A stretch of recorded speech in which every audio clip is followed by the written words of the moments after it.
Aujourd'hui, on va parler de la dissociation. Donc la dissociation, c'est un mécanisme de protection où un individu va se détacher de la réalité et ou de son corps pour faire face à des situations stressantes et ou traumatisantes. Donc on parle souvent de deux types de dissociation. Il y a d'un côté la déréalisation, où on va vraiment se sentir en dehors de la réalité. On peut ne pas vraiment reconnaître ce qui se passe autour de nous, les gens, nos proches. On sait que ce sont eux, mais en termes de ressenti, on ne le ressent pas. Et puis il y a la dépersonnalisation, où là on va plutôt se sentir en dehors de son corps.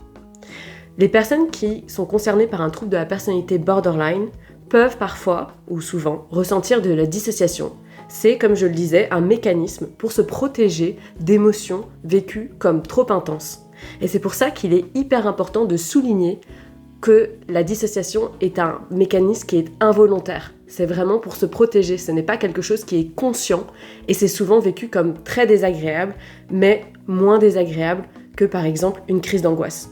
Pour ma part, je suis concernée par de la dissociation depuis très longtemps, jusqu'à appeler ça du figement fonctionnel, car c'est constant et je peine à en sortir. Ce qui m'aide au quotidien pour en sortir, c'est les thérapies psychocorporelles, le yoga, la pleine conscience et la méditation.